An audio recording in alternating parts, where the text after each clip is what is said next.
Hey, you've made it to Spry Space, where people managing social media accounts come for community. This year, our focus is social media for good. Together, we can work to make social media a landscape for healthy online communities to grow. Sound good? Then come along with us on the Spry Space podcast, where we share what we know, learn what we don't, and strive to make social media better for us all. Hello, everybody. Good morning, good afternoon, wherever you are. Welcome to the Spry Space podcast. I'm Lacey, and today I've got a really special guest that I'm so excited to share. Today I have with me Miss Gia Goodrich. Hi, Gia. Hi, I'm super excited to be here. This is going to be a really fun conversation. It is. Let me talk about how cool you are for just a second. Okay. Permission granted. Thank you so much. Gia is an accomplished photographer. She's got 45,000 YouTube subscribers, getting real close to that number, over 2.5 million views on YouTube. And you've just started the Bold Bitch podcast, which I've been binging over the last week or so. So I love it so far. You're doing great work over there. Thanks so much. Yeah, it's always very humbling when you start something else from scratch, and which is why I just firmly recommend that from everyone, because you kind of get into a groove, into a rhythm, and then you birth this baby and put it out into the universe, and you know, it's a new thing, and the numbers aren't magically skyrocketing, and so it's like this great chance to feel what it's like to be like an awkward teenager that just wants people in school to like them. So Hey, I'm glad you like it. You call it like birthing a baby. I know when I birthed my babies, no offense to them, but like they looked like little like Dobby the house elf, you know? So like they don't get cute for a while. You just got to deal with it. Right? Yes. Sleepless nights, the whole shebang. Yeah, absolutely. And that's the thing that I think it's really lovely is as you put something out that necessitates that kind of consistency is you get a chance to refine each time. You can't be too precious with it. And that has been the biggest gift on YouTube and just like in social media in general is just you can't hold on to it. And so as you keep going, you can iterate and get better, but it really helps taking yourself out of the equation as much as possible, which I definitely need because my brain is a hyper analytical meaning making machine that can always find a way to make me feel like I'm 12 years old being picked last in soccer. See, I think I'm blessed with this ability to like rationalize everything that I do. I've got pretty high main character energy, so, you know. Oh. Okay, well, listen, before we get into the meat of it, I like to open up with a specific question, which we're focused so much on social media for good. So one piece of social media that is good is the joy that can be sparked from our time on social media. So do you have any piece of social media content that you ingested over the last week or so that brought you joy?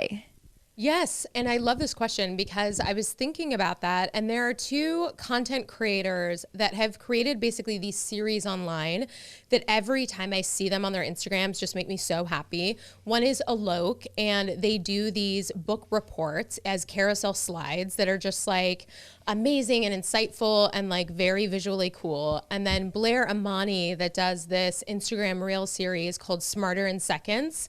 And so it's like boppy and fun, but it's talking about colorism and feminism and intersectionality and all this kind of cool stuff. So both of them just 100% bring me joy because I feel like it's this great way of creating meaningful content, but doing so in a way that's fun and snackable. Isn't it funny? I don't know, in school, high school, college, you know, we were supposed to read all these books and get all this information, but like everybody would just use Spark Notes instead. And like now as an adult, it's like Spark Notes is on Instagram is how we learn. Thing. Yeah, and it's exactly. Great. Why is it ever a problem? It's not a problem. Let's learn in these snackable pieces.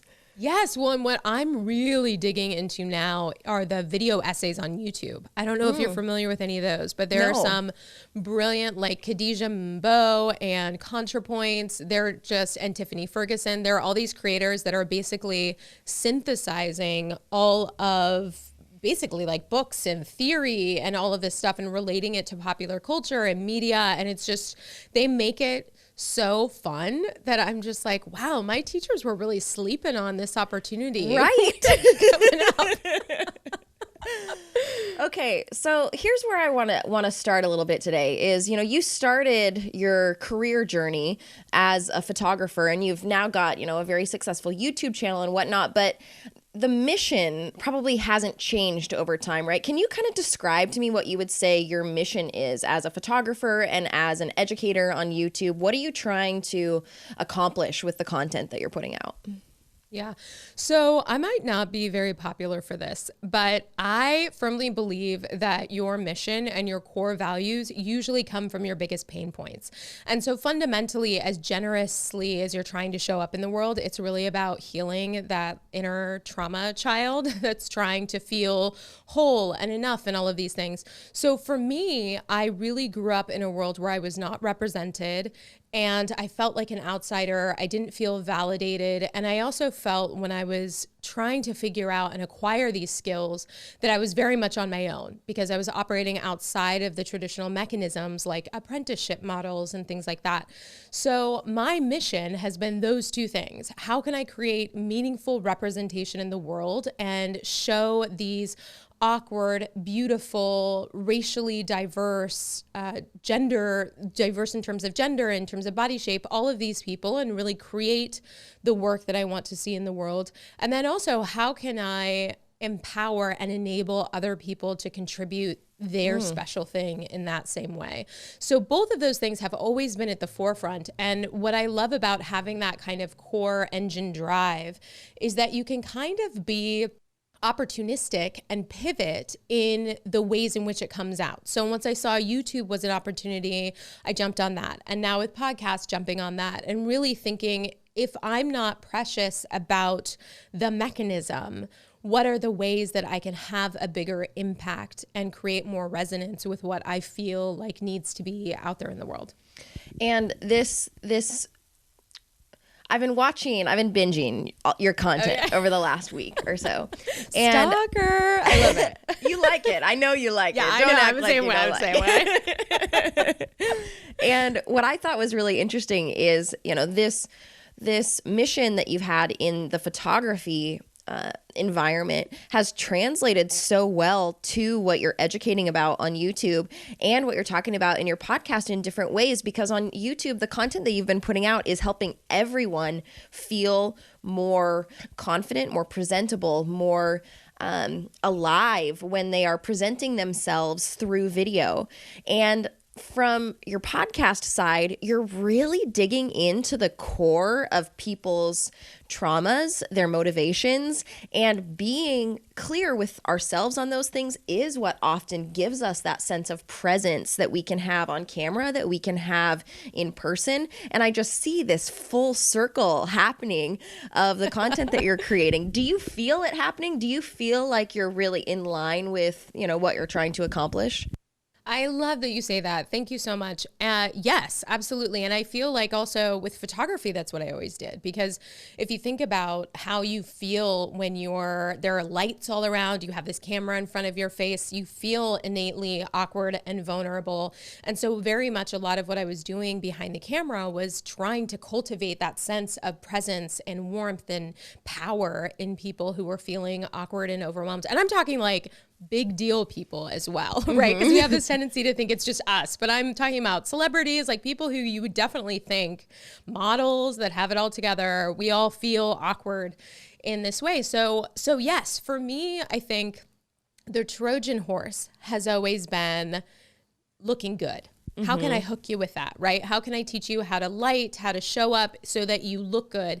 Because to me, looking good is just usually the first part that we need to start to cultivate that sense of, oh, I'm okay to be here. I'm okay to speak my truth.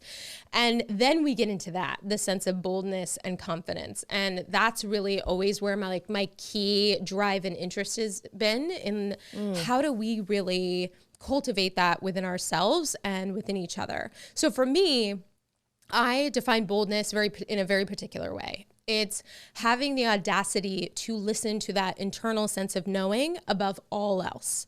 And really, you can do that and show up in so many different ways. And really, when we talk about social media, that's like the biggest thing that I think gets people hung up is this idea of knowing that there's something that they want to post, but not listening to that voice. And then getting all caught up in who does she think she is, and I'm going to seem awkward and thirsty, or whatever your story is. So my mission across all of these axes has always been to heal that part of myself, because it's still like a meditation that I'm always on, and then help other people and how to show up in that way. So I love that you're seeing that, because I'm like an abstract thinker, and so I'm always seeing the connections between things, but I don't know that it's always obvious to everyone else. You know, I think it's so interesting that in today's environment and culture that you say that we have to have the audacity to listen to ourselves. Like, doesn't that seem counterintuitive that we have to have audacity to even be willing to listen to ourselves? When did that happen? That we have to have audacity to listen to ourselves and not the voices of other people or an other that we make up, you know? Right. Well, and that's, I think, a big part of what's happening in this cultural awakening, right, on a large scale, is really seeing these systems that are really working to negate that voice, right, and really tamp it down. Because you can take a 2-year-old, and a 2-year-old is totally in touch with that internal voice and is like going to jump over here and going to eat this thing over here, and really is not worried about what the world is thinking of them. But we have these very ritualized sets of circumstances and these pressures that are consistent and omnipresent. And really, it takes a lot to unlearn some of that stuff and really get back in touch with it. But I really like to, and I've done a lot of work with this for myself, is really thinking about the somatic sensations. Like, where does it sit in your body? Are there certain things that make you feel like your chest broadens and you're standing up a little bit taller and you can take a deep breath? Or are there things that make you contract and make you feel kind of sick to your stomach? Really paying attention to that internal wisdom, because you are the expert in you. But I think we give a lot of that power away, and we're taught to give a lot of that power away. Yeah, it's useful to people who want to have power over us if we don't trust that power and even know how to listen to it. Yes, exactly. Exactly. And it's really, I think, a challenge to the status quo to have people who are really empowered to show up as their authentic, bold selves, right? Because we don't know exactly what they're going to say and how they're going to disrupt things. And for people who have been in positions of power and institutions that have been in a position of power for a long time, it's inherently disruptive and scary. So there are a lot of things behind the scenes that when you start paying attention to, you can really notice like, oh yeah, this is a pressure for me not to do this, but this is really how I need to show up in the world. Because a lot of times that external pressure becomes internalized, and that turns into the voice in your head that's saying, well, if I post this, I'm going to be judged and nobody's going to care and I'm not going to have enough numbers. And it stops you from actually doing the thing that could have an amazing impact. So social media is the tool that I talk about the most as our platform for impact. Okay. And I would include YouTube in the list of social media platforms overall. So from your perspective, how can we use social media as a tool for good in the world right now? Yeah, I think this is a great question, because there's a lot, especially after, oh my gosh, what was the name of that documentary? That was The Social Dilemma. Yeah, right? that's what kind of started this. We did a big month of content where all of the staff at Spry watched and wrote and talked, and we didn't want to talk about anything else afterwards. So here we are. Yeah, I mean, that's the thing, is that that documentary, I think, was very sobering and really did bring to light a lot of the potentially negative implications. But social media, to me, is a tool in the same way that money is a tool, in the same way that your health and vitality is a tool. It really depends on how you leverage it. You can be really extremely fit and use that to love your kids and chase around and do amazing things.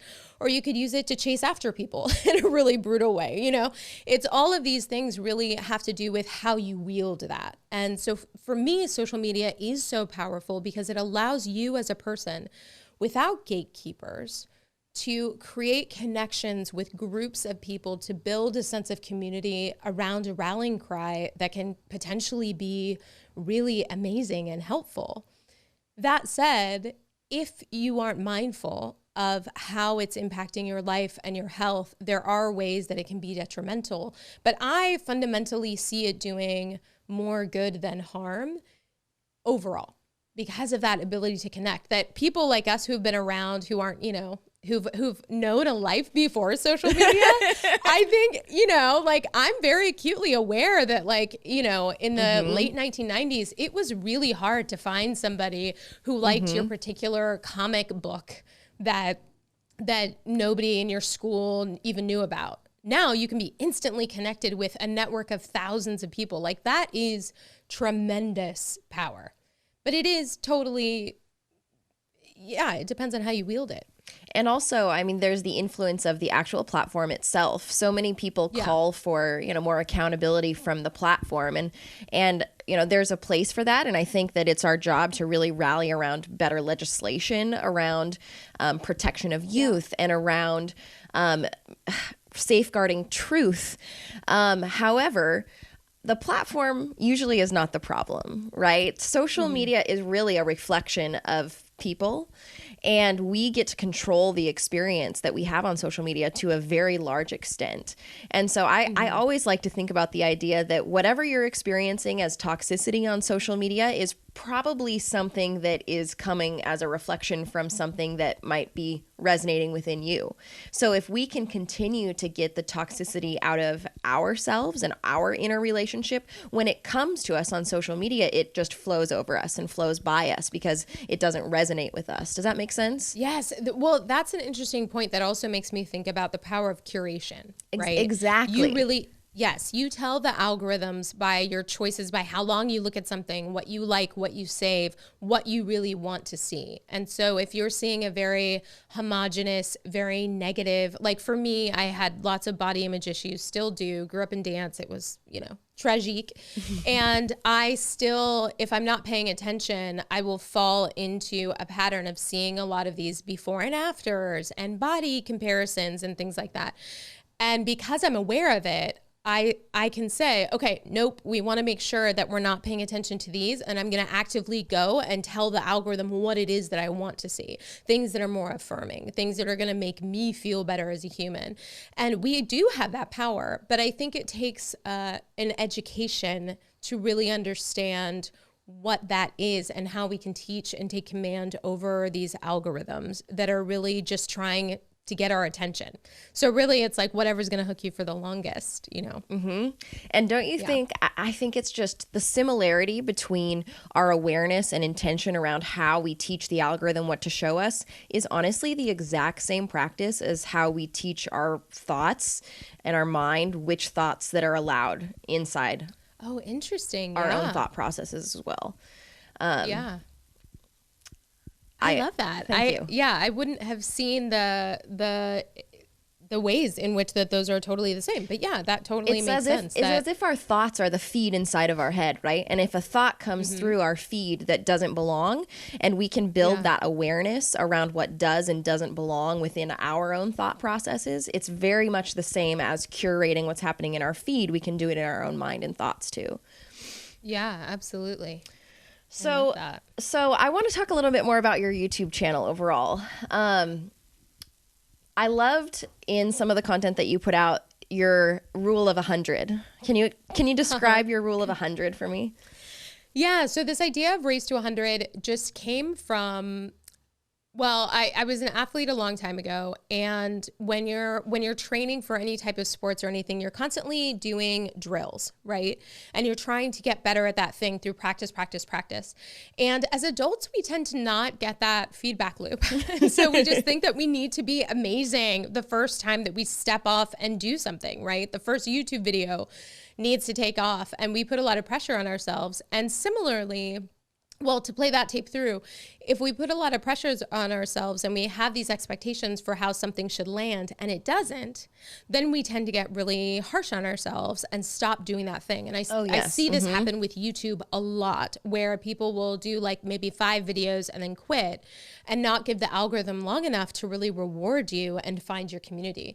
So this idea of race to 100 really comes from Malcolm Gladwell's idea of 10,000 hours. It's a similar vibe, which is really just anytime you've done something 100 times, you've been approaching mastery. And you can think about this in terms of brushing your teeth, interviewing people, right? Anytime you've done something 100 times, you've really gotten good and started to really hone your sensibilities there. So really, if we think about success, it's just how fast can you get to 100 times of doing that thing? So with YouTube, I say, how fast can you get those 100 videos out? Because really, and this is one of my favorite things, there's some amazing YouTubers that talk a lot about statistics. And if you look at channels, there are some really easy statistics to see how many videos does it take to get 1,000 subscribers? How many videos does it take to get 1 million? And what you notice is that it takes a lot. Right? Most people, it takes a lot more than you would think. It took me almost 2 years to get my first 1,000, but then the difference between 1,000 and 45,000 has only been a matter of less than 6 months. Wow. Right? But we don't think about that. We just see how slow it is from the beginning. So what I really encourage people to do is adopt this mentality of, okay, I am just going to rush, really try to make sure that I'm pumping content out enough that I can really quickly get to 100. And by the time you get there, I can guarantee you'll start to see results. You'll start to have your thing refined and honed in an amazing way. And you'll start to really build up that kind of community that's really important. It takes patience, I would imagine, and also grit, to kind of get through that. 2 things I do not have. Yes. Yeah. Obviously you do, because that's why I had to turn it into a race. Oh, I see. Yeah, 100%. And this is the thing, I mean, to all those like millennials out there, which not that you need to be, but when I was growing up, there was a way that we really prioritized natural talent. And so it was, if you're good at this, great, stick with that. The downside of that is that you don't develop grit. So I was this kid that naturally took to X, Y, and Z things, but like I only played tennis once because I sucked at it. And I was just like, peace out, never doing this again. And really what we're starting to find out is that grit is really the superpower. So especially as adults, a lot of us are having to teach ourselves grit over time. And social media is the perfect kind of microcosm to really develop your grit. Because if you keep your head down and you stop looking at the vanity metrics and you think, I'm going to look at what is under my control, how much content am I putting out? What is the consistency? What are the criteria I'm putting around my content? How am I constantly developing, innovating, pivoting, like really paying attention to what my audience wants? If you're focusing on the things that you can do, that is really how grit develops, because you're not constantly on this emotional seesaw of, do people like me? Which, I mean, if you're like me, it's always going to kind of be there. So it is a constant like reframe. Yeah, but people are always going to kind of like you too, Gia. I mean, I'm just going to put it out there. That's how it works for you.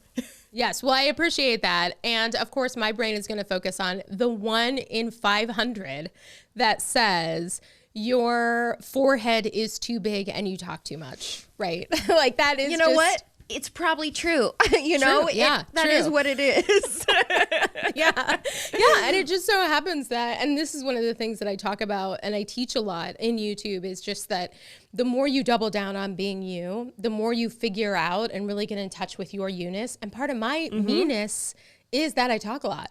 Part of my meanness is that I'm neurodivergent. So I have ADHD and ASD, which means that my brain is kind of making meaning in different ways. And I kind of sometimes, well, most of the time, always have a bit of a mess outside of the frame. There's just things that are me.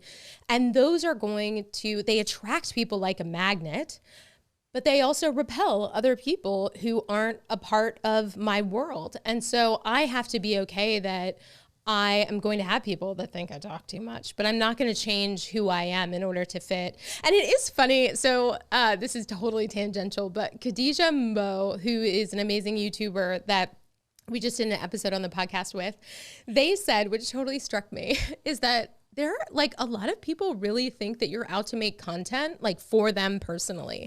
And then if they can just give you a specific enough critique for how you can show up for them. And I just kind of love how ballsy that is, because honey, like I'm it's not all for you. It's all for right, you. Exactly. I know, it just totally makes me laugh, because, even if I wanted to be more succinct, I don't really think that's I wouldn't do it very well. I'd be a bad fake, Well, you're talking a lot about the, the idea of how much we consider the judgment of others when we're creating content, right? And I think that is something that ends up paralyzing anybody who has dreams of being a content creator, and also ends up watering down the power of messaging that could come from people who are maybe still doing consistent content creation, but they're afraid to be as bold as they might be. And then that boldness would end up being what would be attracting the attention that they're actually trying to attract. But when your video about being confident on camera, one thing that you talked about is imagining how somebody else is going to be ingesting your content, right? It's not, you're not going to be, even though there's a million views of your content, it's not the same as standing in a stadium in front of a million people. It's still a one-to-one conversation. And so how would you behave as you're creating content with having a one-to-one conversation versus standing on stage in front of a million people, right? How do you see that playing in? Does it translate well from your YouTube content to social media content? Can you create content that is really designed for kind of a one-to-one human connection? Yeah, I think that is really the superpower zone that we want to sit in. And really, for me, it's one of the reasons why I think introverts are phenomenal at creating social media and YouTube content, because I'm a deep extrovert performer persona. So I can very easily get into the hello my baby kind of like razzle dazzle entertainer MC zone, Jazz which hands. is not right. Exactly. It is not the place that you want to be when you're recording a YouTube video. So I have to kind of talk myself off the ledge and get back into that connection. Okay, how would I talk to my friend? And I have a very specific person that I call up to mine, and I just talk to her specifically about what it is that she needs to learn, right? And that's really what I recommend people do when they're creating content, because even if you think about like this video that has over 1 million views, people are taking that in usually as a singular person in front of a computer screen or a phone. So it really isn't playing to the whole audience. So I think that is really the superpower zone and the thing that makes it accessible for everyone. Because I don't care how shy and awkward you think you are, I bet you have that one person, whether it's in your family, your friend, your partner, who just thinks that you're awesome and amazing and hilarious, or whatever your thing is, you know? So it's really just getting in touch with that. And that's what I love helping people do, because I feel like there is a weird layer in how do you translate yourself for a phone, for a camera, on video, in carousel posts, all these sorts of things. So it takes a little bit of learning to figure out how you do that. But once you do, then the whole world cracks open, because really it's just you in your room having a chat with somebody, and then they feel like they are your best friend because you're talking specifically to them. But you have to be willing to be vulnerable, and you really do have to work to put yourself into that mindset of being vulnerable alone in your room, having a conversation with an imaginary person. I mean, does that come naturally to you? Does it just over time you develop that? Yeah, so I'm glad you brought this up, because I don't actually believe in natural anymore, right? I think that any of these skills that we think of, they are patterns of behavior that we've been rewarded for over time. So even if you think about a super charismatic little kid, even when that kid was a baby, there was some correlation between, oh, if I smile, if I make eye contact, I get something beneficial, right? So it's all really, when you break it down, it's all practice, right? And people think that they just are magically going to be good at talking into this vacuous black lens like it's a human, just magically. And that is never, ever, ever the case. If YouTubers are brave enough to show their first videos still, you can always scroll back and see the first, few videos that were terribly awkward, myself included. I look like a robot and I had T-Rex arms. Like, it's just, it's embarrassing, but I keep it up for that reason. And that was by no means even my first time on camera. That was just my first on YouTube. So I had even been doing it for a while and still felt stiff as a board. So it takes practice. And I think, again, with the Race to 100, that is a really freeing feeling when you think about it. You don't need to be naturally good. You just need to do it. And as you keep doing it and you keep doing it and you get feedback and you keep doing it, pretty soon you'll just be able, it will feel effortless because you've trained your body to just do it and to not have this whole inner awareness criticality going on. And then the other thing that I have people do is this idea of a ribbon drawer, which I don't know. Did you ever get like ribbons as a kid? Oh yeah, my mom's got boxes of them at home, you know. Right? Okay, yes. So I, as a kid, actually had a ribbon drawer where we would put all of these ribbons in there and all of my awards. And the thing is, as adults, we don't have that space where you can go back and you can really say, oh, I have a lot of accomplishments actually under my belt. So what I encourage people to do is just start an album on their phone and call it ribbon drawer and screenshot these moments. And it could be just like, my mom is my #1 fan. She's the best. And just this morning, she sent me a text that's like, I'm taking full credit for all of your amazingness and it's plentiful. I'm just like, I love you, Mom. But I screenshot that and amazing comments, and I put it in this place because there's inevitably going to be moments when you feel like you're a fraud, when you feel like you have no idea what you're doing and you lose touch with your why. And so to have a place that you can actually go back to and see that what you're putting out has value, that it's resonating with people, that is this hugely powerful thing. And honestly, I very rarely even look at it, but there's a part of my brain that always knows that it's there, that what I'm doing is important and it's bigger than just me. And in those moments when I'm in my head about it and I'm procrastinating and not wanting to do it and I feel like a frump-a-dump, whatever the case may be, I force myself to do it because I know that what I'm putting out there, and this is the same for everyone, you have no idea the impact, what that's going to be when you put something out there. It might be the exact thing that Jane in Maryland needed to read for the day that she was having. And it might be that piece of advice that resonates with Drake. Drake was the first name that came to mind. Drake, the super famous human. I'm sure there's other Drakes out there. Okay. Right, exactly. That all the Drakes can benefit from. But you really you have no idea what that impact is going to be. And really, in a sense, you're robbing people of that if you are so in your brain and kind of selfish about how it's going to impact you and how you feel, that's stopping you from putting it out there. So the ribbon drawer is a tool that I came up with that for me personally, and then the people who I've forced to do it, that they talk about is really being something that's helpful because it helps you take the attention off of yourself. I heard you say that confidence isn't a feeling, right? Yeah. What is it? Yes. Yeah, so confidence is something that I think culturally we tend to get backwards. We think that confidence is a feeling that you have to have before you start something. You need to feel ready. You need to feel confident about the outcome or the way you're going to show up. And really, confidence is a byproduct. It's a symptom, a pleasant one, of having done something. So similarly, like when you brush your teeth, the first time that an adult handed you a toothbrush, I can tell you were not very confident, right? Like your hands were fumbling around all these things. Cut to being an adult, you can do all sorts of other things. You can listen to a podcast. You can be talking to your partner. You can do all this stuff while you're brushing your teeth. I like to cuddle while I'm brushing my teeth. You know, I got somebody else, a nice little, and you look at each other in the mirror. It's really cute. I like to do squats because, that's my multitasking workout moments when I'm brushing my teeth. But the confidence is really a result of your brain. You, through action, showing your brain that I am the kind of person who does this thing. And the more that you do that, it's called the confidence competency loop, that the more you show your brain you're competent, the more you feel confidence. And another example that I use a lot is as a photographer. And I've been doing this for like 15 years. I've worked with amazing, huge, big deal clients.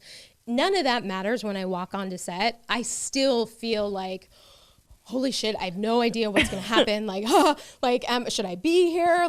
How is this all going to work? And there's always a moment on set when something isn't going exactly right. Like it's just, but the big difference between when I started and now is, yes, I've acquired skills, but most importantly, I've taught myself through all those years that no matter what happens, I always get the shot.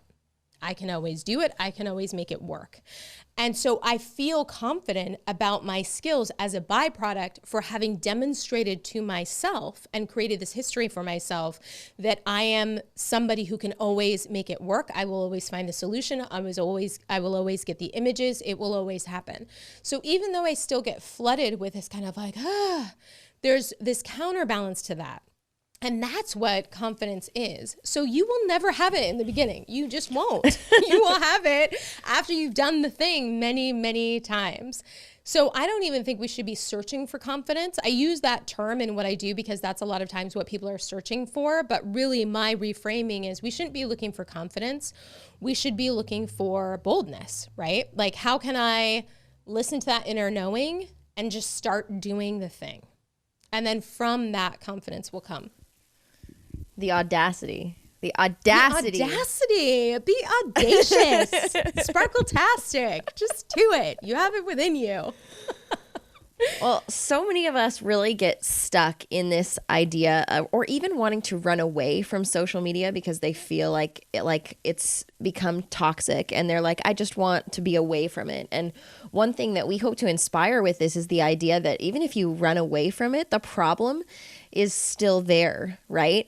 And so what kind of advice can we give people who maybe have a big mission? Either it's their own mission for their personal brand, or they're working for a company or a nonprofit or an organization, and they have big, big goals to do big things and use these platforms as a tool for good.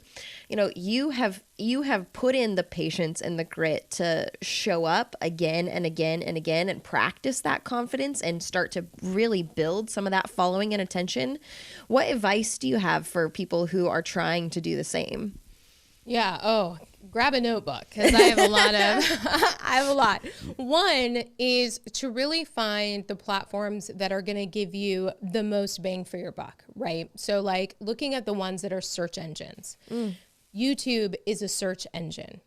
And then podcasts, conversely, really bad for finding things, but people listen and really engage with you in a much deeper level. Instagram is great for visuals. So if you're a hairstylist or somebody who really heavily depends, so really finding the places where your work is going to resonate the most and you're going to get the most searchability. Then I think changing your time scale, because not everything is going to kick off tomorrow, next month. And what I tell people with YouTube, for example, is it's going to take 2 years. And if you can really say, okay, I'm planting seeds like for a bamboo tree that I'm not going to see anything happen for a long time, and then all of a sudden it's going to shoot out of the ground and it's going to be amazing. Okay, I'm okay with that. So those two things I think are really important. The other is really doubling down on your you-ness and figure out how that translates in different places.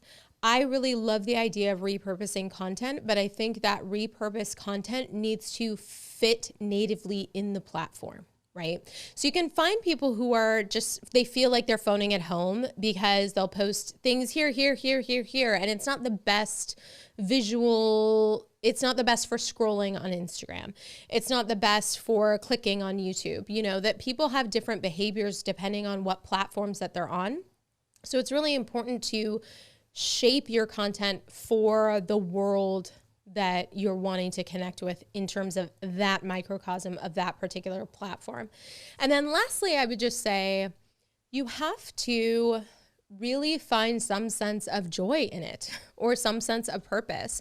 And so if there are platforms that really just suck your soul, like for me, it's Twitter. So much so that I actually lost my very own name on Twitter because I canceled my account, and then turns out there's another Gia Goodrich in the world. So now I'm _Gia Goodrich. Another Gia, another Drake. They're all out there. Right. Yes.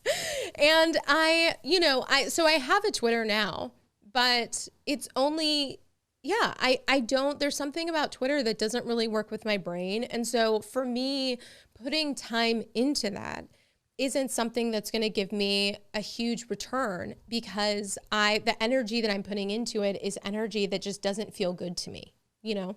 So figuring out what platforms are a match for you. Conversely, I love spending time on YouTube. I love it there. That feels like a home to me. And so I love creating content there. Similarly with Instagram, I'm a very visual person, so I like spending time on there. So I'm also attuning myself to what works, what doesn't. And that also helps with the end product. And like TikTok, I love TikTok as a viewer, and I don't love making content on TikTok. So I'm giving myself permission. If that changes, okay, great. And if that stays the same, then that's okay. I don't need to be everywhere at once. And so I think that grace for ourselves is super important. I often, when I have big goals and dreams, I'm very motivated by the joy factor, you know? And so if I'm not feeling that joy from the action that I'm taking, I'm not really interested and I don't want to do it. But sometimes I think I cheat myself a little, because I'm not sure that we will always feel that joy. You know, as you were going through the 2 years that it took to build and actually attain this quick, I think of it like a rubber band, you know, like those 2 years are like this pulling, and then it lets go because we've got enough, I don't know what force that is. We're building up momentum, right? Yeah. Do you feel joy that whole time? You know, how often are we having to set aside that everything that we need to be doing has to bring that joy for us to stay motivated to move in that direction? Yes, this is a great distinction. The way I think about joy is almost as a meditative practice.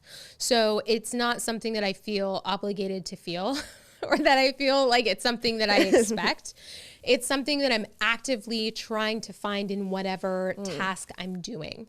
So exactly to your point, there are a lot of steps in the process to, like, let's say making a YouTube video that it doesn't necessarily have joy in it for me. But when you think about the whole, like, packaging all of that up, like having a presence on YouTube, again, in my body, I just always knew that felt like a yes. And so because that, I had that yes feeling in my body, there was this sense of this feels true to me, even if people externally were saying, isn't it too late? Or, you know, whatever it was, which a lot of it was just in my head. They were saying that, but, you know, also there were a couple people that were like, YouTube, I don't get it. But because I had that feeling, I could find the joy in what I was doing. And maybe joy it's a compound of joy and alignment. I was going to say myself. Purpose. Yeah, exactly. Where it's like, I feel like it's a broadening yes sort of feeling. So yeah, there are parts of it that are just totally sucktastic, but I do them because it's important to me to have a presence there, you know? Yeah, but that is very different than dopamine. You know, sometimes I think I confuse joy with dopamine, right? If I'm not getting that instant validation, I might call that I'm seeking joy, but is that really what I'm seeking? Or is it this dopamine hit that I'm seeking of this low level validation of my worth? Right. Well, and I don't know about you, but I've really had to train myself to take a step back from the feedback. Because there is a type of qualitative feedback that is really helpful. When somebody writes a meaningful review or a meaningful comment that's really speaking specifically to who you are or what you're doing. That said, the likes and the like, great job, loved it, whatever the thing is, I'm always very grateful for those, but those put me personally on a roller coaster. To where if I don't have enough, I feel like a failure. And if I have too much, I feel overwhelmed and weird and all of this kind of stuff. So I have really intentionally, to kind of safeguard my brain and my dopamine, that I take a step back from a lot of that stuff. And I have specific times where I will check comments and things like that. But I'm not actively, I kind of release, this is actually, okay, this might be a little woo-woo, but I don't care because this is like who I am and where I'm showing up in the world and how I vibe. But I really believe that when you hear people talk about manifesting or creating it, seeing it, believing it, making whatever you want, there's this type of like white knuckling phenomenon, right? Where you're like, this train is headed to San Francisco. And I don't care if the tracks are totally viable. We're gonna make it. There's that energy. And to me, that is the type of energy when you're looking at likes and you're looking at comments and you're looking at feedback, is just this kind of like, this needs to be successful. And what I found is the most helpful is really saying, what's most important to me is that I put this content out into the world. What happens then isn't up to me. So I'm going to strategically give it the right backing so it can be as visible as it needs to be. So I'm going to give it the right hashtags. I'm going to give it the right description. I'm going to send it to the right people. I'm going to do whatever it takes to give it its biggest liftoff. But then I'm going to take a step back and realize whatever happens is not up to me. And the more I do that, the more fulfillment I get out of social media. And semi-ironically, the more positive things happen. Because I think there's kind of like that thirsty energy when you can tell people are posting for likes and follows and whatever. That's like my bathroom selfie, you know? Right, exactly. Which nothing wrong with that. No shade, no tea. But there is that, you know, everybody kind of likes the person who's just like, yeah, you know, like, it's cool if you like me, that's great, but I like me. So it's okay if you don't. You know, I think that is to me what I find to be really cool is that I love myself, I love what I'm doing, and I'm going to release whatever it is into the world. So for me, that's a practice because I definitely get caught up in all this stuff. And I think it's a misconception that the more success you have, the less you care about that stuff. I think it's actually the opposite, because the more you've had, like, let's say an ads revenue, a massive month, you can't help but feel like a failure. This just happened to me, by the way. Like that YouTube video just repopped. I had a massive month of just like so many people watching it, so many views, so many comments, whatever. And then if you get too involved in that, the next month has to be a failure in comparison, right? Because you can't always be going up. So that's a really important part to me, is just trying to release it to the world and allow it to do what it's going to do. Because that video, by the way, I don't know if you know this, but this video that now has like 1.4 million views on my YouTube, I posted it in May and it got no views until August. Wow. Like we're talking like less than 1,000 all of those months. It was the exact same video. But you kept making content. Yeah, so I kept making content and I thought, okay, this is a dud, whatever. And just kept doing it. And it turned out that at some point the algorithm said yes to this video, showed it to more people, and then it became this hugely successful video. But none of that had to do with me. The fact that the algorithm just picked it up again and it just got all these views and all of this stuff, again, had nothing to do with me or the actual content itself. So a lot of it has to do with this kind of capricious, can't count on it energy that really doesn't have to do with me. What has to do with me is my mission, what I want to put out into the world, and if I'm showing up every day and doing that. The rest is going to do what it's going to do. So I just have to enjoy the ride. It makes me think. I pick words every year on my birthday. I pick 3 words for each birth year. And my 32nd year this year was focus, open, release. And I have struggled a little bit, I think, with the last quarter or the last third of the year with this release idea, because I do like to control things, you know? So I'm so committed to controlling the creation process so that it stays in alignment. You know, I'm focusing in on that. And then, you know, I'm opening up to what else might be included in whatever it is that I'm creating. But to release and let it go and let it be what it's going to be without my control is the thing I think I struggle with the most overall too. Yeah, for sure. And I feel like we all have these kind of, I think of them as like life meditations where you just keep seeing things circle back around to whatever it is. For me, similarly, one is power. constantly wanting to be in a position of power and amass power to feel safe and good enough on some level. There are a lot of other ones, but I think that we are presented with opportunities to grow as humans, right? And so I think it's totally fitting and apropos that you're in this industry, you're in this field where it necessitates, to stay sane, it necessitates release.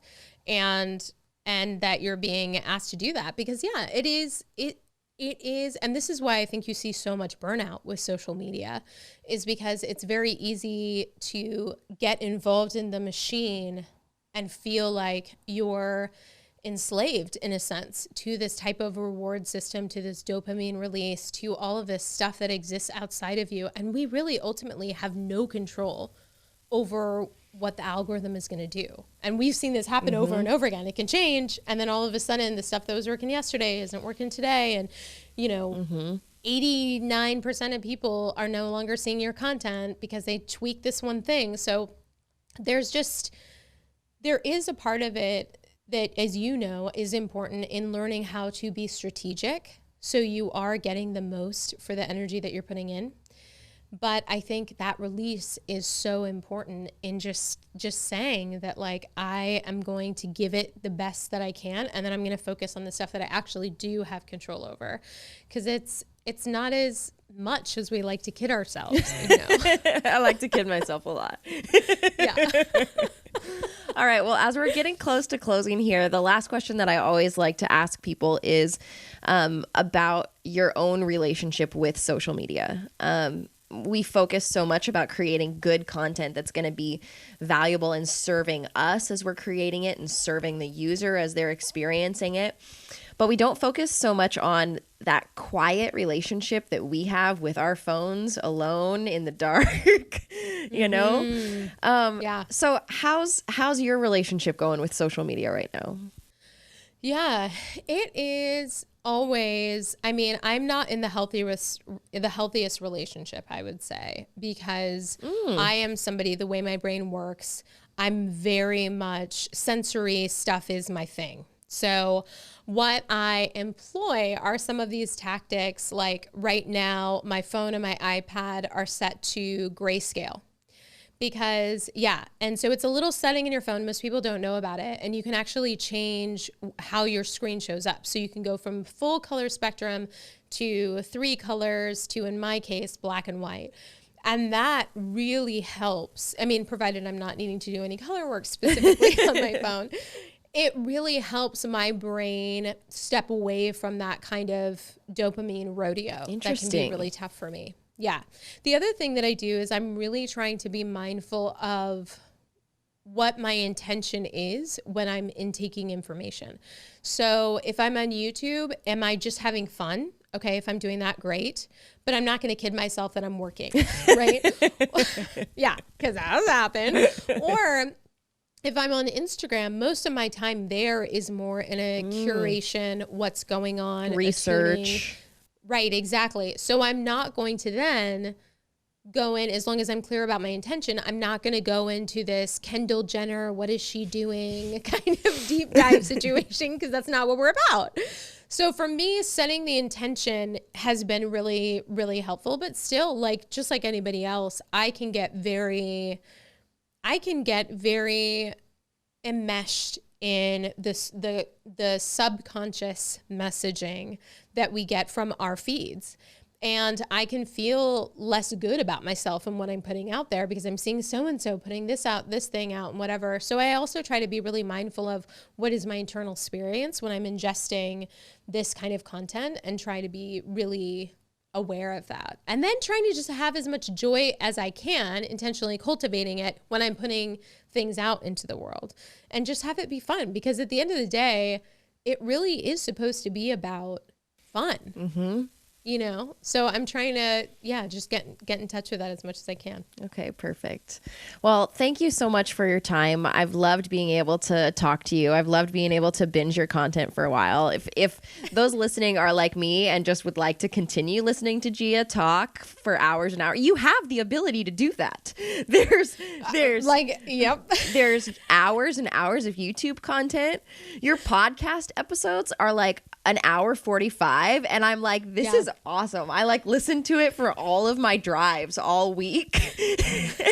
And I'm like next, you know, so there's lots of great content. If you want to listen to Gia some more, you can find her on her YouTube channel. You can find her on Instagram. You can start listening to the Bold Bitch podcast, but only if you're audacious enough to listen to yourself. Otherwise, that content might not align with you.